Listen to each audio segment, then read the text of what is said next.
بسم اللہ الرحمن الرحیم۔ شروع اللہ کے نام سے جو بڑا مہربان نہایت رحم والا ہے۔ ایک دفعہ نا حضرت ابو بکر صدیق اور جناب عمر فاروق کی نا کسی بات میں شکر رنجی ہو گئی، اختلاف رائے ہو گیا، تو جناب عمر ذرا ڈاڈی طبیعت کے بندے تھے، ڈانٹ دیا ابو بکر صدیق کو۔ تو صدیق اکبر نرم بندے تھے، ماڑے دا کی کام محمد نس جانا یا رونا، تو وہ گا کے نا تو پہلے گھر روئے، پھر حضور کے پاس چلے گئے۔ جناب عمر کہتے ہیں مجھے بھی خیال آیا کہ یار یہ مجھے نہیں کرنا چاہیے تھا۔ تھوڑی دیر کے بعد اچھے لوگ جو ہوتے ہیں ان کا غصہ جلدی اتر جاتا ہے۔ کہتے میں نے جا کے جناب صدیق اکبر کے دروازے پہ دستک دی تو پتہ چلا وہ تو گھر ہی نہیں۔ میں سمجھ گیا، میں ڈر گیا، میری ٹانگیں کانپنے لگی۔ کیوں ڈر رہے ہو عمر؟ فرمانے لگے اس لیے ڈر رہا ہوں کہ ابو بکر جب اپنے گھر نہیں ہوتے تو دروازہ رسول پہ ہوتا۔ ساری بات تو سنا دی ہوگی۔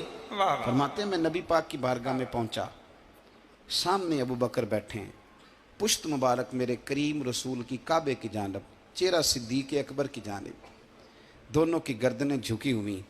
جناب عمر پاک فرماتے ہیں کہ میں بیٹھا تھا اور سوچ رہا تھا، سلام لی، جواب ملا، پر گردنیں نہیں اٹھائیں دونوں نے، مقدس گردنیں جھکی رہیں۔ میں سوچ رہا تھا کہ اب حضور مجھے ڈانٹیں گے تو میں صدیق کے پیر پکڑوں گا، میں علی کو سفارشی بناؤں گا، میں منت کروں گا، لیکن کوئی بولے تو بات بنے نا۔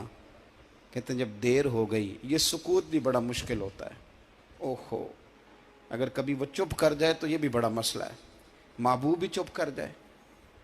کہتے ہیں میں بڑا پریشان ہوا، جب میرا کلیجہ منہ کو آیا نا تو جناب عمر کہتے ہیں میں بولنے لگا تو آنسو میرے پہلے نکل گئے۔ اللہ اکبر۔ کہ میں نے رو کے کہا سونیا بھول گیا تھا، میں گیا تھا ابو بکر کے گھر معافی مانگنے، پر یہ یہاں آ گئے۔ یہ میرے دوستو اسے میری تقریر نہ سمجھنا، میرے رسول پاک کے یہ اصل لفظ آپ کو کتاب میں ملیں گے، آپ طبقات ابن سعد اٹھا کے دیکھیں۔ جناب عمر کہتے ہیں میں نے عرض کی حضور میں نے غلطی سمجھ لی تھی، میں گیا تھا ابو بکر کے گھر حضور، میں بھول گیا تھا۔ فرماتے ہیں نبی پاک نے جب گردن مبارک اٹھائی تو حضور کی داڑھی آنسوؤں سے بھری ہوئی تھی، اور لفظ کیا تھے؟ فرمایا عمر تم میری خاطر میرے ابو بکر کو معاف نہیں کر سکتے تھے؟ اب بات کو سمجھیں، یہ نہیں فرمایا ابو بکر نے غلطی نہیں کی، فرمایا چھوڑ نہیں سکتے تھے، تم میری وجہ سے میرے صاحب کو چھوڑ نہیں سکتے تھے؟ پھر حضور نے فرمایا عمر یہ سارا مکہ تلواریں لے کے مجھے قتل کرنے آتا تھا، یار یہ اکیلا تھا، اس نے کھول کے بازو کہا تھا کہ جو حضور تک جائے گا میری لاش سے گزر کے جائے گا۔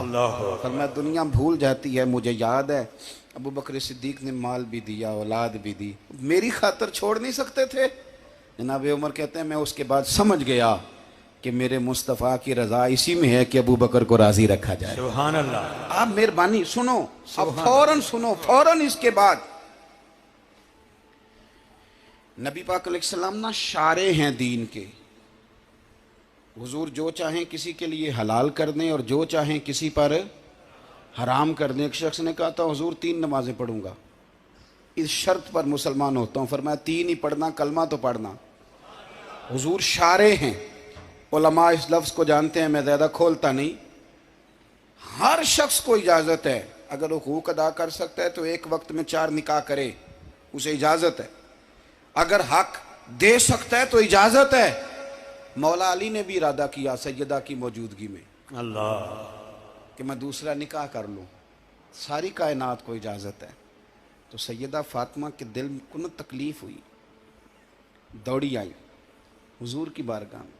بی بی صاحبہ نے زندگی بھر کھل کے کوئی بات نہیں کی، آج بھی آئیں تو چپ کر کے بیٹھ گئیں۔ بیٹیاں بڑی پیاری ہوتی ہیں،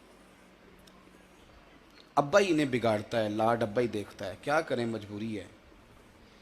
تو پھر میں نے دیکھا ہے بڑے بڑے سیانے ابے سگی بہن کے بیٹے کو بھی رشتہ دے کے نا، چاہے پالا بھی بھانجا خود ہی ہو تو گھر جا کے معافی مانگتے ہیں، پتر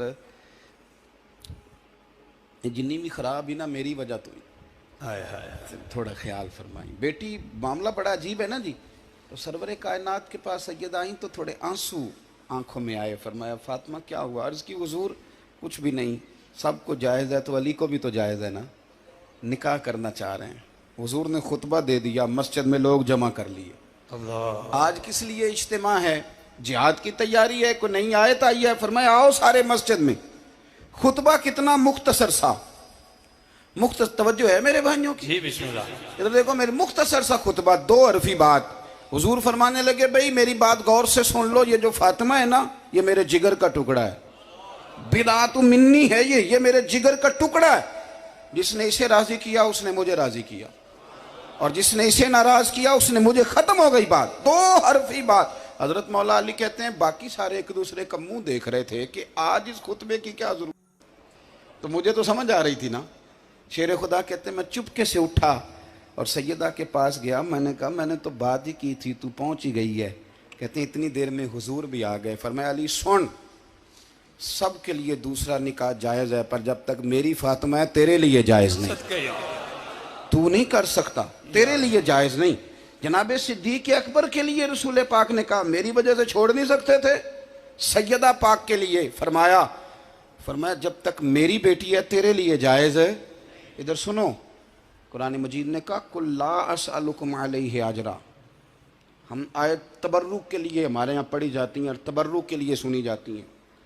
کائنات کا بہت بڑا ادیب شاعر سارے بندے کٹھے کر لے تو جو 2 لفظ قرآن پاک نے اہل بیت کی شان کے لیے کہہ دیے، صدقے یا رسول. مقابلہ نہیں ہو سکتا. بات کو سمجھیں.